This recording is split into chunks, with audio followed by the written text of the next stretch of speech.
tremendous supporter and friend of the Jackson Center and of the dialogues. And Diana Mon will introduce our last speaker. And again, I just can't believe we're already at this point. But if you would please come up and do that honor. Thank you. Thank you, Jim. Hello, my name is Diane Amon. I am at the University of Georgia School of Law, home to a wonderful place called the Dean Rusk International Law Center, and I'll probably collect all your emails and send you more about that later. But I'm here today for a very important and really, really wonderful reason. You heard from Beth von Skok earlier about Int Law Girls Log, and we had the wonderful presentation by Patricia Wald that opened this conference. We're closing the conference with a keynote that is also heavily influenced by Int Law Girls, because when we were trying to come up with nominees this year, we couldn't stop at one. And we said to David, you have to have Judge Wald come and speak.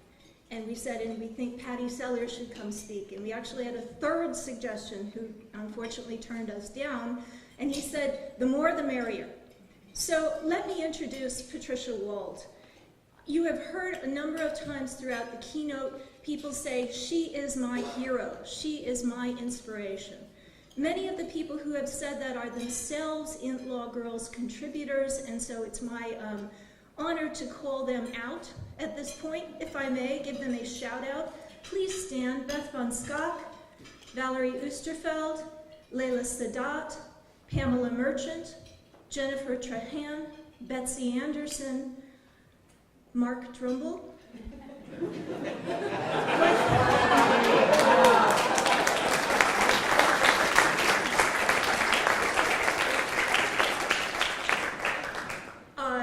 Let us all give part of that applause to, I'm not done yet, to Fatou Bensouda, who is also an Int Law Girls contributor and whom is in our presence even when she is not here at this kind of event.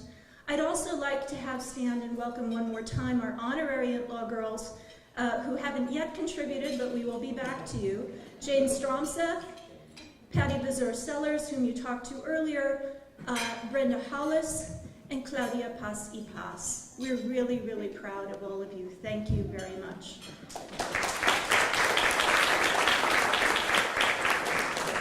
What you may not know is that Patricia Wald also is an Int Law Girls contributor, and she too has a hero. When she contributed her 3 pieces on international criminal justice and what women want in that regard, I highly recommend them and would be happy to send you the links. She nominated an Int Law Girls foremother by the name of Gisela Konopka, who, as Pat said, fought in pre-war Germany for children's rights, was put in a concentration camp, managed to get out and work her way through occupied Europe to America, where she became the champion of children, especially girls, who got in trouble with the law. Kat writes, she inspired me as to what an older woman can do to help those behind. And I think helping those behind, helping people coming up, is a lot about why so many of us have said with fervor and total honesty that Pat is one of our role models and hero. She's already mad at me because she said to keep it brief. So I will. You've seen the bio. You know that she was a champion of children's rights, of mental health rights, of disability rights, that she was on the DC circuit as a federal appeals judge, the first woman to hold the chief judge position on that court, at which point she had her first or perhaps her second retirement, by which I mean she went to the International Criminal Tribunal for the former Yugoslavia when it was, we forget this, not fully moored at the time, and helped get it on its feet and in a secure place. She then retired again to the Iraq Intelligence Commission, where she helped figure out where, in fact, those WMDs weren't. Today, in her maybe 4th retirement, she serves, and she tells me this takes up about 3 days of her week. She serves on the Privacy and Civil Liberties Oversight Board by appointment of the President and confirmation of the Senate. She and I think maybe 24 other people are basically fighting the good fight against hundreds of thousands of intelligence agencies throughout the United States and trying to keep them, I don't know, scared, honest, whatever. We're really grateful for that. I will stop by reminding you that in 2013 she was awarded, quite justifiably, the Presidential Medal of Freedom. At that time, President Obama said, quote, "Patricia says she hopes enough women will become judges that," in her words, quote, "it is not worth celebrating anymore," unquote. Pat, we do too, but we're going to celebrate you today. Welcome to the podium.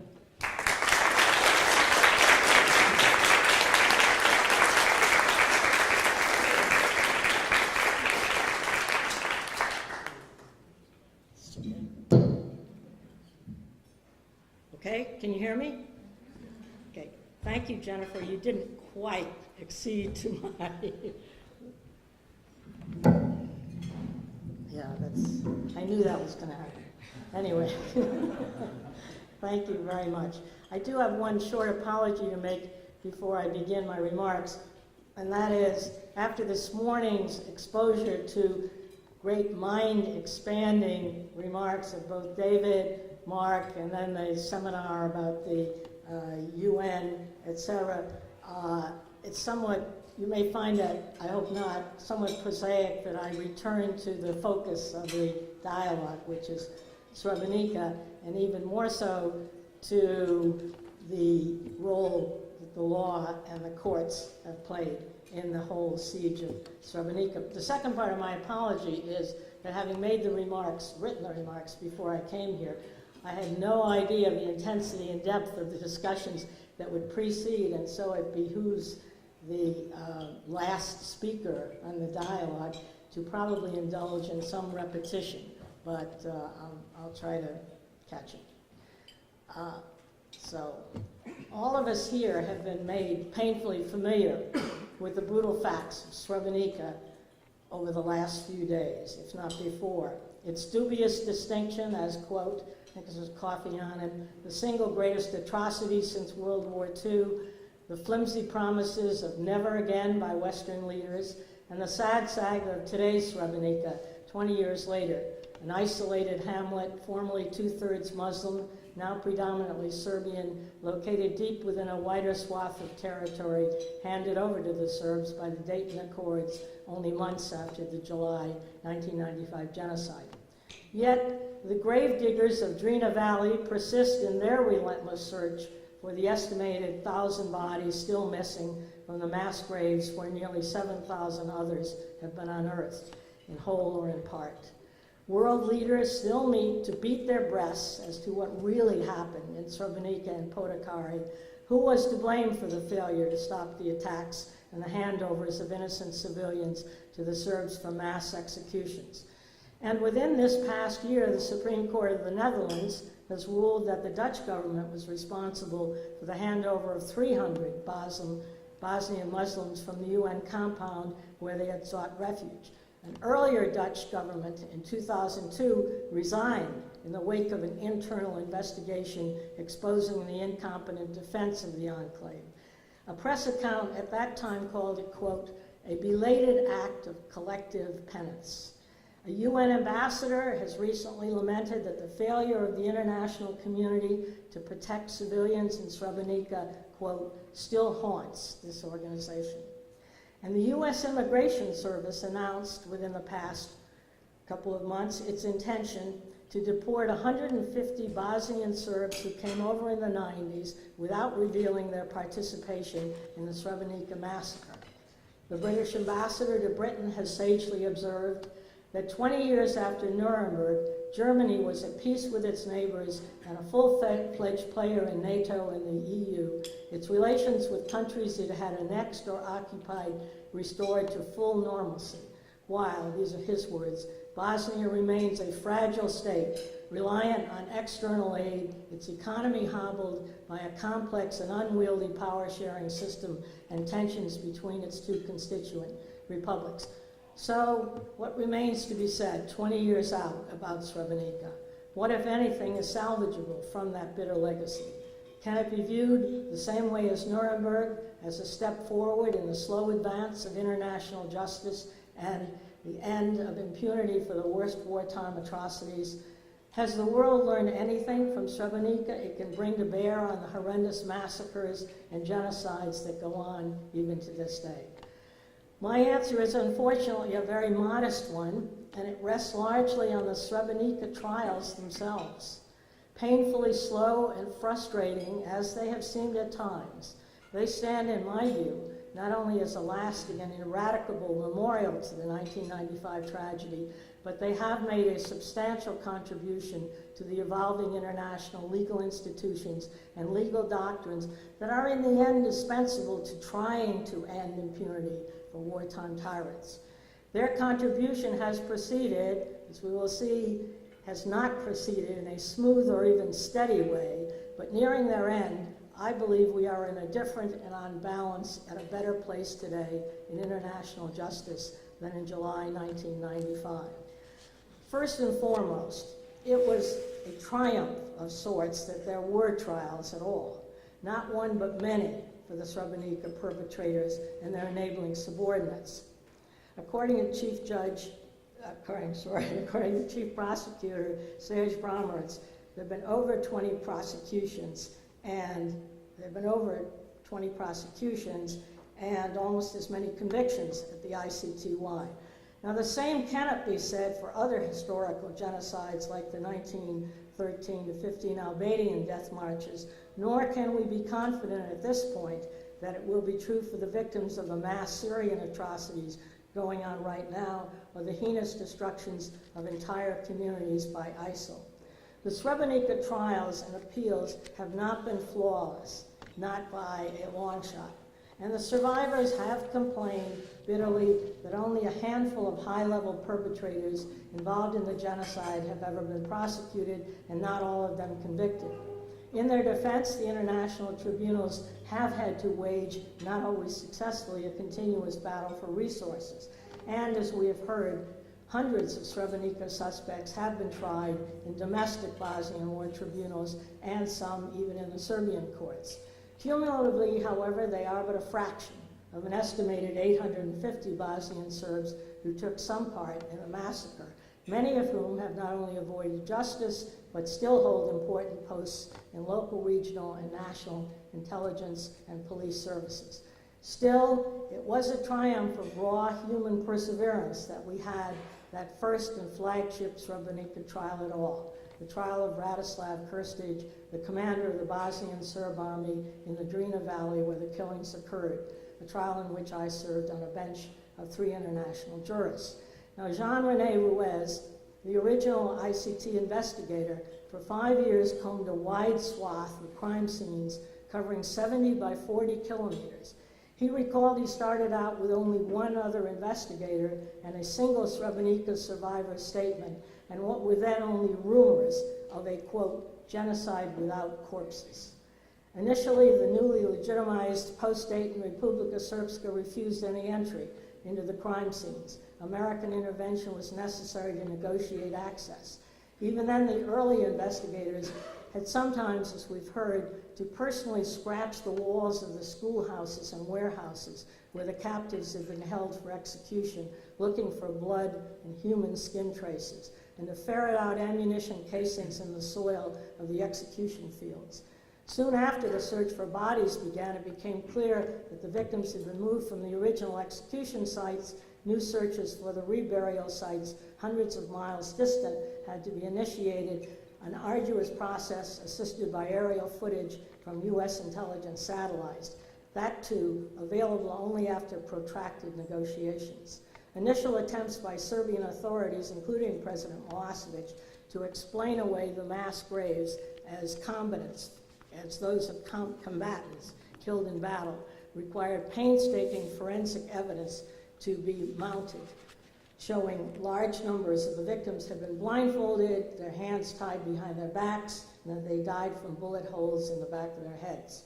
The trial of Krstić, commander of the Drina Corps, and the second in command to Ratko Mladic, who headed the operations of the Bosnian Serb army in eastern Bosnia, began in early 2000.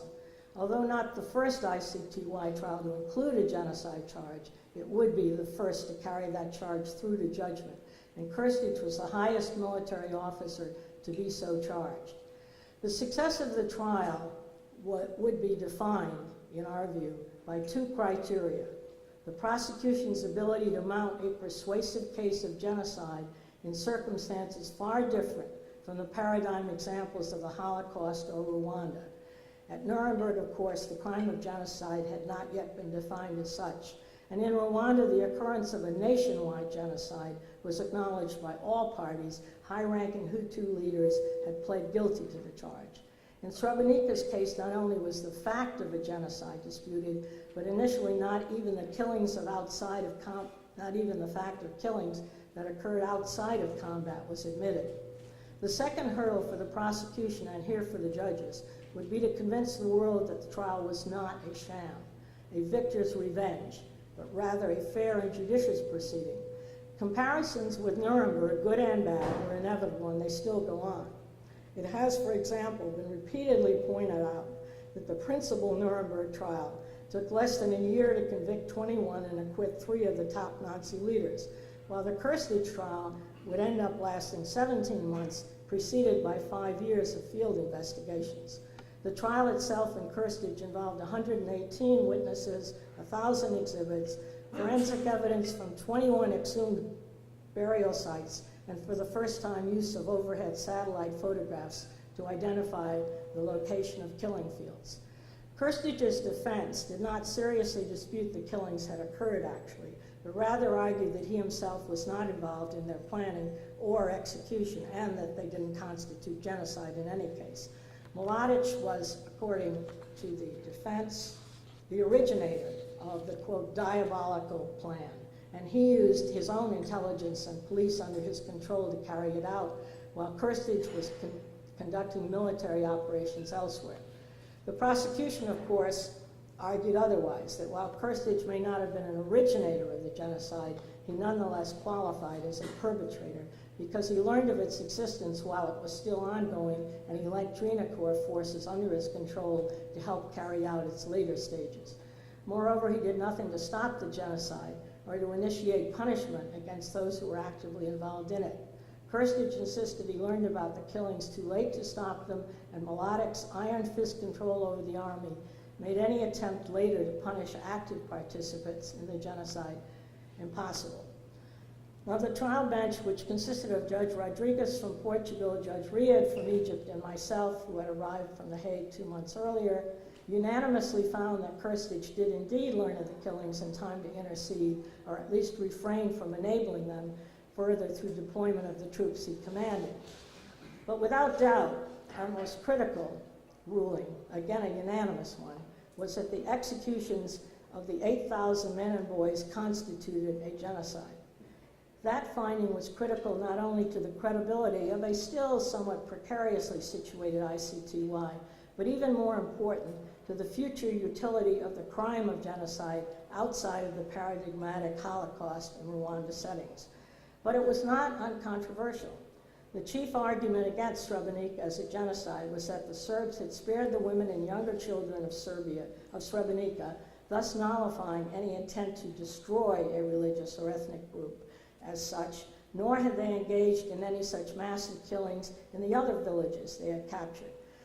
So that Srebrenica, it was argued, was much more likely ethnic cleansing with a vengeance or a revenge killing, but not genocide. I would be remiss if I did not acknowledge that we judges did partake of long and intense discussions about the elusive line separating massacres and crimes against humanity from the apex crime of genocide. But in the end, we did all agree that Srebrenica met the requirements of genocide. But I have to tell you, I have sometimes wondered over the years, what would have happened if we in the trial court had not ruled Srebrenica to be a genocide? Would the appeals court have reversed us? I tend to think not. And if I am right, the next 15 years of Srebrenica's legal history would have been indeed very different. The appellate bench, however,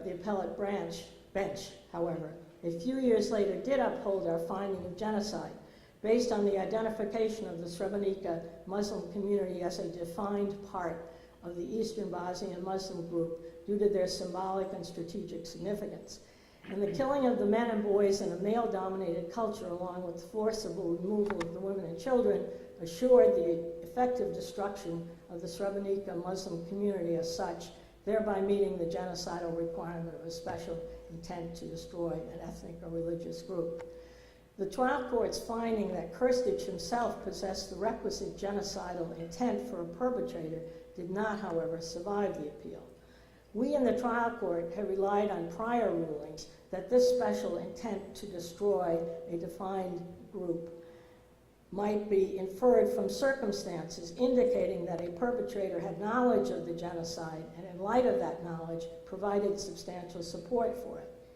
A majority of a split appellate panel, however, ruled that there was something more was needed to display Krstić's personal animus toward the Srebrenica Muslims as an ethnic or religious group. He was, in the words of the appellate tribunal, quote, a man unwillingly caught up in the evil around him, unquote. Thus, he could be charged only as an aider and abettor, not a perpetrator of genocide. Now, Judge Shahabuddin, one of my heroes at the ICTY, dissented, cautioning perceptively, I like this quote, that the line between knowledge of intent on the part of others and a showing of intent on the defendant's part is a subtle one. And in accordance with settled principles regulating the appeal process, the appreciation of where that line lies should be left to the trial division. Inherent in that caution, with which I agreed, were two issues that hounded the subsequent line of Srebrenica prosecutions throughout the next decade and beyond. Namely, to what degree should the appellate division second-guess the trial court on inferences legitimately to be drawn from facts found by, lost my place here. Okay, found by the trial court, and just how specific must the manifestations of genocidal intent be beyond knowledge of a genocide and contribution to it in light of that knowledge.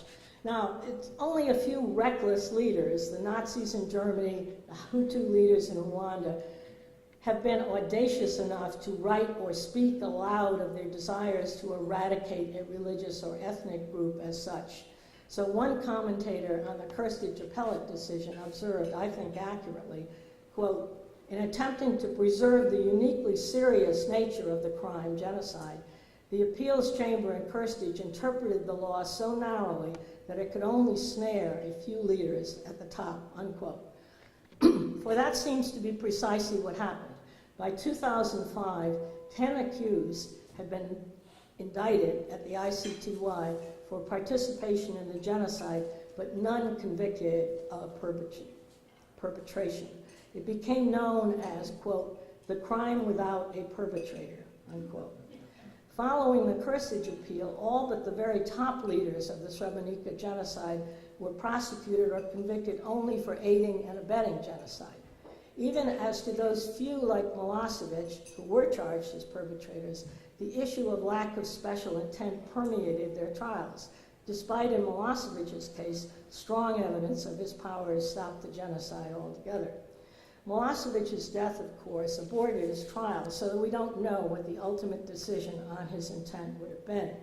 But a chronicler of the trial, however, echoed the frustration of many when she wrote, quote, when a person knowingly lends his assistance to a genocidal campaign which could not be accomplished without him, he should be as guilty before the law as the fanatical racist who wants to exterminate a people or the cabal that sets the campaign in motion to achieve its ends. Only the broader conception of responsibility can deter those who find it easier to go along and lend themselves to the genocidal machine. Now, I myself, while I may not agree with that entirely, I have pondered over the years why, beginning with the Krstić appeal, a common law notion of aiding and abetting, which comes from domestic level and is designed for a second level degree of participation in ordinary crimes, should have been imported wholesale into international crime. in this case involving the highest level of war genocidaires who knowingly contribute to the murder of thousands of innocent civilians or captured prisoners. But in 2013, another panel of the appeals court added an additional requirement for holding high-ranking genocidal suspects operating remotely from the crime scenes where the leaders do, responsible even on the reduced aiding and abetting charges. The, quote, actus of the charge, mainly what was actually done, the enabling assistance that these leaders provide for the genocide, the appellate court said now must have been specifically directed to the commission of the genocidal acts. Knowledge that their act would likely to be so used would not be sufficient. Thus, General Perasek, hope I pronounced it right, the chief of the Yugoslav Army General Staff, had been convicted in the trial court of aiding and abetting genocide in Srebrenica and Sarajevo by knowingly providing weapons and personnel to the troops committing genocidal crimes there. On appeal, the conviction was reversed on the basis that substantial contribution in light of knowledge that the assistance was likely to be used in the commission of the acts was not sufficient to convict even for aiding and abetting unless the assistance had been, quote, specifically and unequivocally directed to the genocidal actions. Widely criticized by some in this room as well for contradicting former case law and for lack of foundation in customary law, the ruling nonetheless resulted in several subsequent acquittals, including some presently recently on appeal. In the interim, since Perasek, a different panel of the appellate court has repudiated the specific direction doctrine in a forceful opinion, declaiming its validation in customary law or in ICTY precedent. And the Special Court for Sierra Leone also refused to adopt it in the case of Charles Taylor, and so far the ICC in pretrial rulings has not taken it on either. David Sheffer, who was with us until late yesterday, the former war crimes ambassador, has recently posed this central question of context raised by the introduction of the specific direction doctrine into international criminal law. His quote, "Our standards of conventional criminal law, particularly as they may relate to a time when technological means of communication and monitoring were undeveloped, should they apply to a modern situation where proximity to the crimes becomes practically irrelevant, where the perpetration of atrocity crimes against large numbers of victims occurs in order to advance state policy or the ideological objectives of a state's or organization's leaders? How do we define mens rea and actus rea when one is examining the commission of atrocity crimes?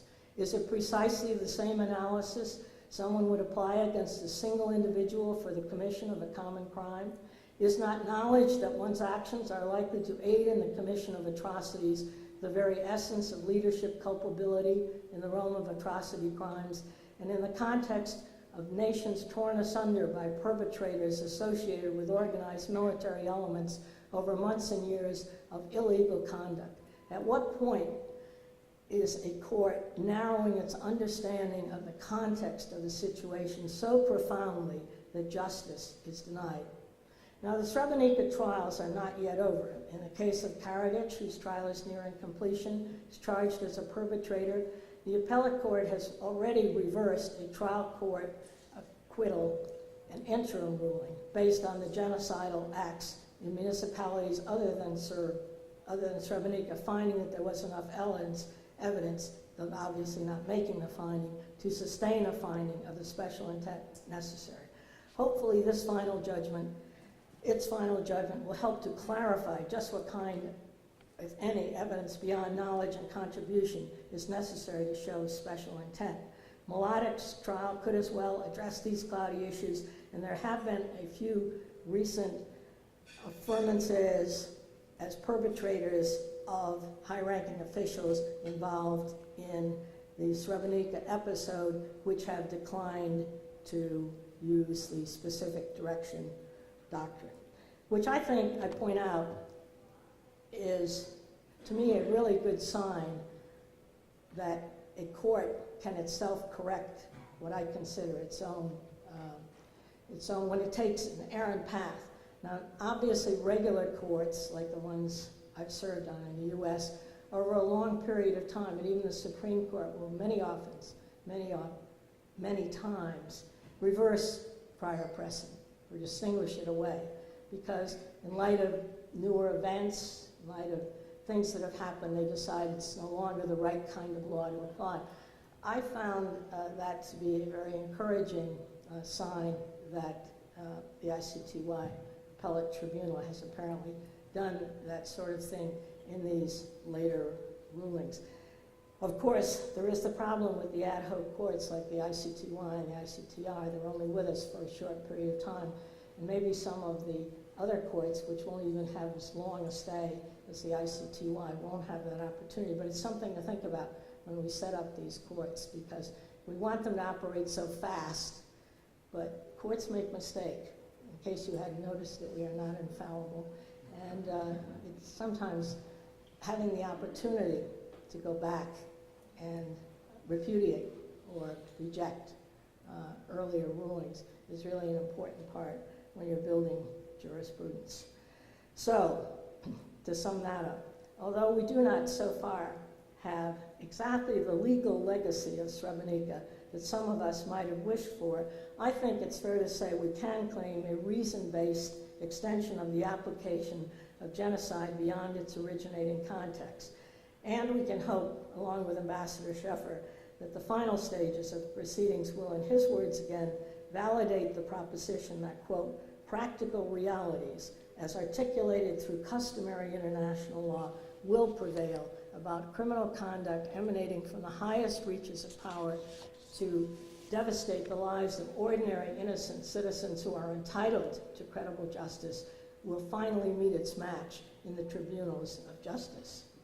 So, the legacy of the Srebrenica trials, however, I emphasize, cannot be judged solely by numbers convicted or acquitted, or even the doctrines that were expanded.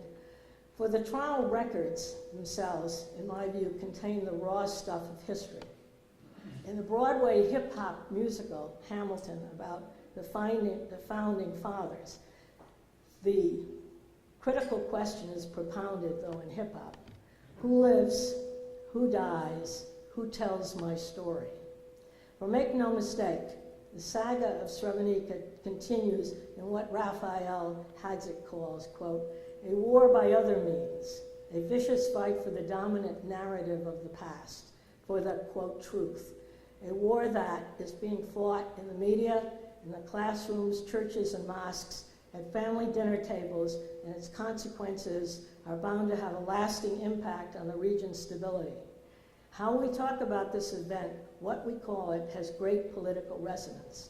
It is what is passed on to the next generation and into the history books. Prosecutor Bremertz has said, quote, if you cannot agree on how the conflict is described in the history books in school, how can you move forward as a country? So even if, as Joseph Lillywald reminds us, and has often been remarked on in the last few days, quote, the Nuremberg trials failed totally in post-war Germany to kindle an interest in the subject of war crimes and crimes against humanity, and the German encounter with that past started in earnest only a full generation later. I don't think we should be comfortable with adopting a same wait-and-see approach toward Srebrenica and how the events of 1995 are acknowledged worldwide. 2 decades later, they are, according to the director of the Institute for War and Peace, reporting substantial levels of denial of the genocide within the Bosnian Serb entity and in Serbia itself. Srebrenica schools are taught by Serbian teachers with no recognition of the fact that genocide took place. On this 20th anniversary, Serbia successfully was able to lean on its friendly allies to defeat the Security Council draft resolution, which not only condemned the genocide itself, but its denial as well, and urged its truthful nature be taught in the school textbooks throughout the region. Samantha Power called the defeat of the UN resolution, quote, heartbreaking. I think it's even more than that. A recent column in the Washington Post on the obituary of a great Russian historian remarked on his lifelong effort to expose the terrible human casualties of the Soviet Union experiment. noting that during the Cold War, quote, it was possible to control and distort that country's history so much that its own citizens were unable to find out the truth from their own writers in their own language. Nowadays, it's much harder to stop books from crossing borders. Ideas and information can travel at the speed of a mouse click. But that has not stopped authoritarians around the world from trying to distort facts and history in new ways. The world must find, quote, the courage to fight big lies. Certainly the U.S. has arrows in its quiver, which it has used in the past with some success to push Serbia into surrendering suspects. President Obama has declared that the prevention of mass atrocities is a, quote, core national security interest and core moral responsibility. And he has created an atrocities prevention board to coordinate rapid responses to indicators of embryonic genocides like ethnic cleansing. But is it not equally compelling to our security and moral responsibilities to assure that past atrocities are not downgraded or allowed to be dismissed as less than the terrible crimes that they were? And in this effort, the Srebrenica trial records are indispensable in any such campaign. The New York Times has called Srebrenica, quote, one of the most thoroughly documented war crimes in history, at least the equivalent in that respect to Nuremberg. Apart from the prominent trials of the top-level perpetrators, many mid-level indictees pled guilty in anticipation of leniency, and in so doing, quote, spoke out describing the countdown to the massacre, depicting a well-commissioned and investigations of Srebrenica over the past 2 decades have validated the genocide finding. But the still developing narrative of the court proceedings has a special persuasive power gleaned from the real-time voices of the victims and the perpetrators. It has been aptly observed that, quote, when truth-telling aligns with the interests of power, it usually softens its demands, unquote.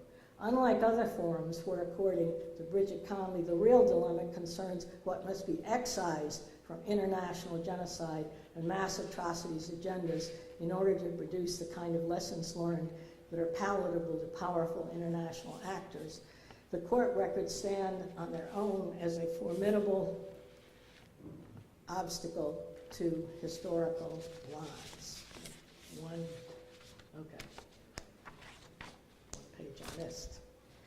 I just wanted to go back to just a small recitation of what some of these court files in Srebrenica involve. One court official said that these records and the people who pled guilty, who never even went to trial, provided so many names, first-hand accounts, documents, and even a military log of the crucial days that they practically wrote the judgments. Kirstich trial witnesses, documents, wiretaps, and even findings reappeared as evidence in later proceedings. But I found this interesting. Each new trial or plea added new details, even on occasion contradicting older accounts. For instance, ironically, some of the later proceedings brought forth additional evidence of Kirstich's own involvement in the killings, evidence that might well have borne upon his genocidal intent as a perpetrator. The ICTY trial records form the major basis of the International Court of Justice's 2007 ruling in Bosnia v. Serbia that Serbia, while not guilty of genocide as a perpetrator, was guilty of complicity in genocide and of violating the UN Convention on Genocide by not preventing or disciplining Srebrenica's prime movers. And though in one commentator's words, the Milosevic trial ended before judgment, it, quote, compiled a record that can and has been used in other trials at the ICTY and in domestic courts, and though it may take generations, as it did in Germany after the Nuremberg trials, the record will remain available for the time when Serbs and Bosniaks are able to view it more openly without the fog of war, hatred, and suffering. Now, we had an interesting discussion in Mark's session this morning, which relates to this. The truth, especially historical truth, will always remain somewhat elusive. And many say that trials and trial records are not the best way to find it, involving, as they inevitably do, much adversary jousting and litigation strategy. And those risks may intensify as the, quote, truth encompasses actions by thousands of participants in areas spanning hundreds of miles over a period of many years. Yet I believe that there is an equally compelling truth, and that is that we have few alternatives to these tribunals to make people involved in terrible acts speak out and to compile real-time narratives of unimaginably horrible deeds. And a series of trials over several years, such as has occurred in Srebrenica, are arguably better than a single one. The Srebrenica trials in totality, I believe, did succeed in establishing an unassailable truth that a genocide did occur and that it was planned and executed from the top echelons of the Bosnian Serbian army and its civilians supporters. So, in vital ways, then, Srebrenica is still an unfinished story. The responses to the international community to the original genocide were too little and too late. But there were trials, and even to this day, the perpetrators and their subordinates are still not entirely free from the fear of capture and prosecution. The Srebrenica trials, beginning with Krstic, also represented, I think, somewhat of a crossroads for the ICTY at a time when it was still skeptically viewed as, and I quote from the New York Times, quote, seeming to proceed at a snail's pace, delayed by the complexity of evidence gathering and its judges' inexperience as much as by the difficulties in apprehending suspects. But just as Srebrenica needed the ICTY to memorialize and define its tragedy, the ICTY needed Srebrenica to help secure its foundation as a credible instrument of international justice. But as it nears the end of its tenure, what kind of tribunal will take over that role? Can the ICC, with its limited jurisdiction and resources, do it alone? Can national courts ever regain the levels of quality, justice, and impartiality that they need to take these cases on? And if trials similar to Srebrenica's do occur in the future, should we not also be thinking about how the crimes of genocide and crimes against humanity, which originated in the context of wars now a century old, how do they fit the new technologies and paradigms of modern-day warfare? Is genocide itself, the, quote, crime of crimes, requiring a special intent to destroy a racial, religious, or ethnic group, that much more reprehensible than the annihilation of thousands of innocent civilians of mixed origins or beliefs, so as to require some as yet not well-defined indicia of evil intent over and above knowledge by the actors of the probable consequences of their actions? And finally, can we allow the frightful facts of a genocide like Srebrenica to fade away in the shroud of historical cover-ups taught to future generations? Now, 20 years is just a moment in history, but it is our moment to ensure that the true story of Srebrenica is told. We may not be able to control who lives and who dies, but we can control, to some degree, who tells the story. And I think we owe at least that to the 8,000 young boys and men who died, to their grieving survivors, and to ourselves. Thank you.